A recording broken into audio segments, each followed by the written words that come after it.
नमस्कार.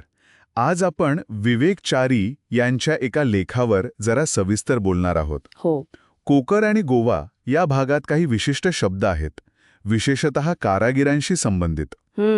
मेस्त किंवा मिस्त्री आणि ठवय म्हणजे स्थापती.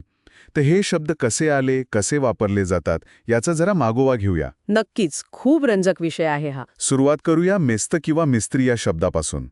हा शब्द कोकणात म्हणजे सिंधुदुर्गात काही विश्वब्राह्मण कुटुंबांचा आडनाव म्हणून आढळतो. हो, आणि गोव्यात पण जे चारी आडनावाचे लोक आहेत त्यांना मेस्त असंही म्हणतात. अच्छा, तर याची काही जुनी नोंद वगैरे आहे का? हो आहे की. म्हणजे इतिहासात पण उल्लेख आहे.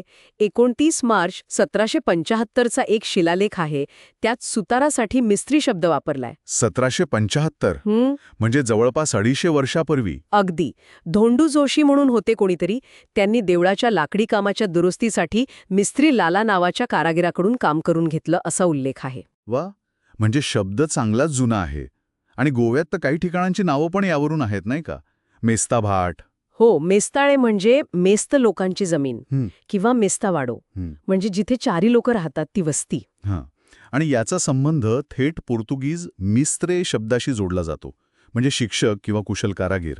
तसं एक कनेक्शन सुचवलं जातं खरं, पण यात एक थोडी अडचण आहे. काय अडचण? म्हणजे बघा, सिंधुदुर्गात पोर्तुगीजांचा तसा थेट प्रभाव नव्हता. हो, बरोबर. तरीही तिथे मिस्त्री हे आडनाव आहे. त्यामुळे हा शब्द फक्त पोर्तुगीजांमुळेच आला हे असं ठामपणे नाही म्हणता येत. अच्छा, मग दुसरा काही विचार आहे का यामागे? आहे ना. दुसरी शक्यता गुजरातकडे जाते. गुजरात? कसं काय? तिथे मिस्त्री हे आडनाव हिंदू, मुस्लिम, पारशी अशा वेगवेगळ्या समाजात आढळतं. अरे वा. आणि गोवा, गुजरात यांचे व्यापारी संबंध तर खूप जुने आहेत. हो ना. तर कदाचित त्यातून हा शब्द आला असावा का, हा एक विचार करण्यासारखा मुद्दा आहे. म्हणजे यावर अजून संशोधन व्हायला हवं. खरंय, म्हणजे पोर्तुगीज कनेक्शनपेक्षाही हे जास्त जुनं असू शकतं. इंटरेस्टिंग. हो, आणि अजून एक गोष्ट आहे यात. काय? कोकणी सुतार किंवा चारोडी म्हणून एक वेगळा समुदाय आहे. ते सुतारकाम, लोहारकाम वगैरे करतात. ते सुद्धा मेस्ता हे आडनाव लावतात.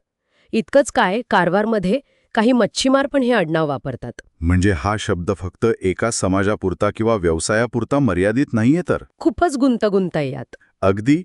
त्यामुळे या शब्दाचं मूळ कदाचित पोर्तुगीज राजवटीच्या आधीचं पण असू शकतं आणि त्याचा वापर वेगवेगळ्या प्रकारे विकसित झाला असावा. म्हणजे नक्की सांगणं कठीण आहे. हो, निश्चित उत्पत्तीसाठी अजून अभ्यास हवा. बरं, आता याच संदर्भातला दुसरा शब्द बघूया, ठवय. ठवय. हा शब्द स्थापती या शब्दावरून आला असावा असं मानलं जातं. बरोबर. स्थापती म्हणजे नक्की कोण? फक्त कारागीर की अजून काही? कुणी जास्त. त्यांना ज्योतिष, गणित याचं पण ज्ञान असायचं. कारण मंदिरं बांधताना ते आवश्यक मानलं जायचं. ओके. कर्नाटकात आजही स्थापती आडनाव आहे म्हणतात. हो, आढळतं. ह्या परंपरेशी ते जोडलेलं आहे. पण मग गोव्यात ठवे हा शब्द फक्त सुतारकामाशी कसा जोडला गेला? हा बदल झालाय. गोव्यात डेमणी, कुंखळोळी, पिरणा अशा काही गावात पूर्वी चारी लोकांना ठवे म्हणायचे. अच्छा. आणि यात अजून एक विशेष गोष्ट म्हणजे गोव्यात जे कॅथलिक धर्मांतरित सुतार आहेत ना, हो, त्यांना पण ठवे असंच म्हणतात. आणि त्यांची सामाजिक नोंदणी शूद्र म्हणून केली जाते. अरे, हे अनपेक्षित आहे. त्यांची आडनावं पण वेगळी असणार मग. हो, त्यांची आडनावं मग पोर्तुगीज पद्धतीची असतात. सिल्वा, गोम्स, रॉड्रिग्स अशी. म्हणजे मूळ स्थापत्तीचा अर्थ आणि गोव्यातला ठवय्या शब्दाचा वापर यात खूप फरक दिसतोय. सामाजिक स्थित्यंतराचा परिणाम आहे हा. अगदी. आणि जमिनीच्या जुन्या नोंदी पाहिल्या ना तरी हे दिसतं. कोळवा गावात ठवयाचो पाटो, ठवयालो अशी नावं आहेत. कोरटाळी साष्टीमध्ये ठवई झाव अशा नावाच्या जमिनी आहेत. म्हणजे हा शब्द आणि तो व्यवसाय समाजात अगदी खोलवर रुजलेला होता. बरोबर. या नोंदी तेच दाखवतात. तर आजच्या आपल्या ह्या चर्चेतून एक गोष्ट स्पष्ट झाली की हे जे शब्द आहेत मेस्तमेस्त्री आणि ठवय्या स्थापत्ती, हे फक्त आडनावं किंवा व्यवसायाची नावं नाहीत. नाही, अजिबात नाही. यांच्यामागे मोठा इतिहास आहे. लोकांचं येणं जाणं, स्थलांतर आहे, सामाजिक रचना आहेत, भाषांची देवाणघेवाण आहे, कितीतरी गोष्टी गुंतलेल्या आहेत. अगदी. आणि बऱ्याच वेळा जसं आपण पाहिलं, या शब्दांचं मूळ नक्की काय हे अजूनही आपल्याला नीटसं माहीत नाही. खरंय.